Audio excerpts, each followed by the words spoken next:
On the morning of my son's wedding, I woke before dawn, unable to sleep.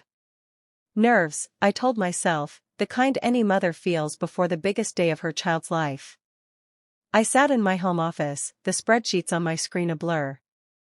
I run a small CPA firm from home. It was practical, honest work that helped pay for Elijah's college and keep our household afloat. Outside, the world was still dark, but in my mind the patio was already alive with white chairs, rose-covered arches, and the string lights I had checked 3 times to make sure none would fail. Everything had to be perfect for Elijah. I had been married to Franklin for 25 years and had spent 23 of those years raising our son. I was the steady hand, the planner who remembered birthdays, dentist appointments, and the little things that made life run. Franklin was the charmer, everyone loved him. For a long time, that was enough. Lately, though, there had been a distance between us, a quiet that settled in the corners of our home. He would stop talking when I walked into a room, his phone was always tilted away. When I asked, he laughed it off. Just work, he'd say. I wanted to trust him. Elijah crept into the office in his pajamas, coffee in hand and dark circles under his eyes. He looked younger than he was, more vulnerable than the man he had become. "Mom," he said, "can I ask you something?" His voice was thin with worry. "Do you think Madison really loves me?" Madison. Beautiful, ambitious Madison, a young architect from a family with money and influence. On paper, she was everything we had hoped for our son. On feeling, something else had been growing in the quiet, small, unsettling things, a drifting glance at dinner, a phone checked in the middle of conversation. Elijah told me how Madison lit up when Franklin called, how she always asked about him first whenever she visited. He'd seen them in the garden, deep in conversation. He had sensed the way Franklin's attention lingered. Through the bay window, I watched Franklin pour Madison a drink.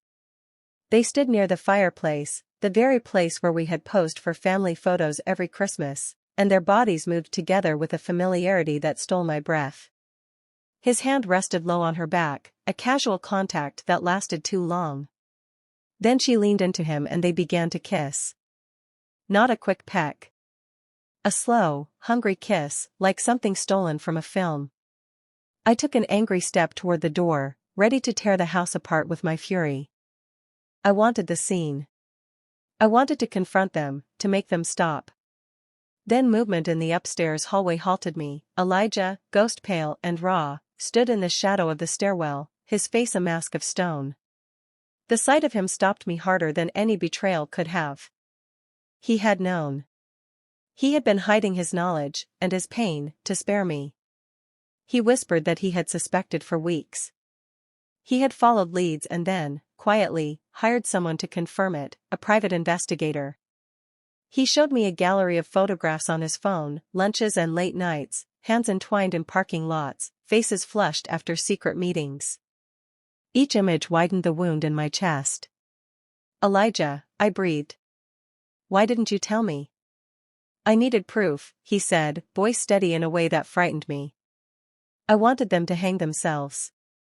I wanted to make sure it was real." We crouched there behind the hydrangeas, the flowers we had tended now a camouflage for a dying family. For a moment I wanted theatrical retribution, confrontation in front of guests, an explosive reckoning.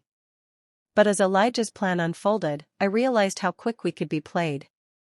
Franklin could laugh, Madison could cry, and the whole thing could be twisted back on us. They'd make us seem absurd, hysterical, a worried mother and an overprotective son. No. If this was to end, it needed to end cleanly and without pity. Elijah's face hardened into something I recognized not as my little boy but a man who had learned the shape of pain. "Public humiliation," he whispered, precise and chilling. "We expose them. Legal consequences. We don't just end this, we make sure they can't hurt others like this again." I studied him and felt a strange, fierce pride. The boy I raised had become the protector I had always wanted him to be. We rose slowly and moved back inside. I walked through the rooms where memories pressed into the wallpaper and breathed the place in like an accusation. My hands shook as I switched my phone to record. If they wanted performance, I could give them an audience. If they wanted drama, I would ensure truth took the stage. The morning felt like a narrowing corridor toward a single door. I dressed in calm colors and composed myself into the kind of mother one imagines at weddings, serene, smiling, competent. The guests began to arrive, bright and unsuspecting. My hands did not betray me as I greeted old friends and straightened a napkin. In the corner of my mind, Elijah's photographs and plans clicked into place like puzzle pieces. Everything depended on restraint. When the ceremony hour arrived, Franklin stood at the altar with an expression entirely different from the one behind our windows.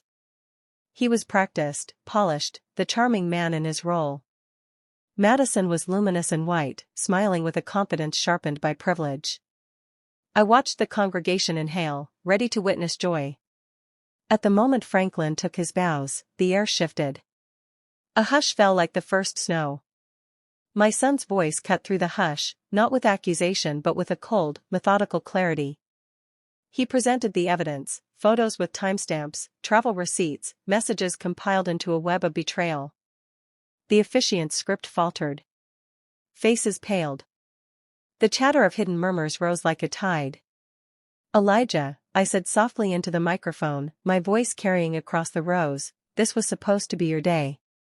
But today is a day for truth." I told the story, not with screams but with the steady certainty of one who has been wronged and has chosen to stand in the light anyway.